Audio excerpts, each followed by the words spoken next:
জামা কাটিং করার আগে চিন্তা করতে হয় কি ডিজাইন দিব। আজকের এই জামার ডিজাইনটা যে এত সুন্দর হবে তা আমি ভাবতেও পারিনি। জামাটি হচ্ছে একটি সিম্পল জামা কেটে নিচ্ছি, তারপর এটাকে আমি কিভাবে একটা অসাধারণ জামা বানিয়ে ফেলি সেটাই আজকে আপনাদের সাথে শেয়ার করব। জামা কাটিং এবং সেলাই। আসসালামু আলাইকুম, welcome back to my channel. আজকে হলো আবারও একটি জামার ভিডিও নিয়ে চলে আসলাম। আপনারা দেখতেই পেলেন, প্রথমে হচ্ছে আমি জামাটা খুবই সিম্পলভাবে কেটে নিয়েছি, সাধারণ একটা জামা কেটে নিয়েছি। তারপর এটা এখন সেলাইয়ের পালা। এখন সেলাই করব হচ্ছে প্রথমে একটা পাইপিং বানিয়ে নেব চিকন করে, তারপর এই পাইপিংটা লম্বা করে সেলাই করে ওইটার ভেতর সুই ঢুকিয়ে সুইয়ের মাথা দিয়ে ওইটাকে আমি উল্টিয়ে নিব। উল্টিয়ে নিলে ওই চিকন ফিতাটা লেসের মতো একটা ফিতা তৈরি হবে।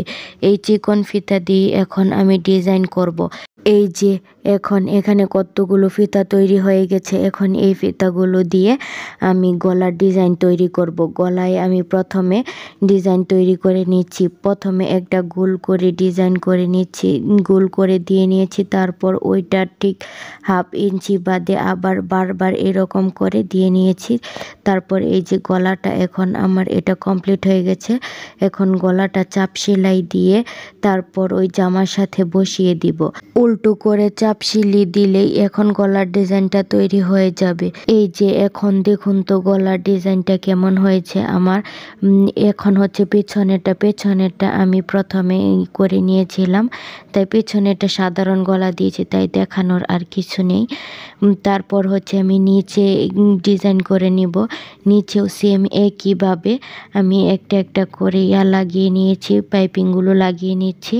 তারপর নিচে প্রথমে একটা ডিজাইন হবে, তারপর আবার কেটে মাঝখান থেকে আলাদা করে চাপ সেলাই দিয়ে বসিয়ে দিব।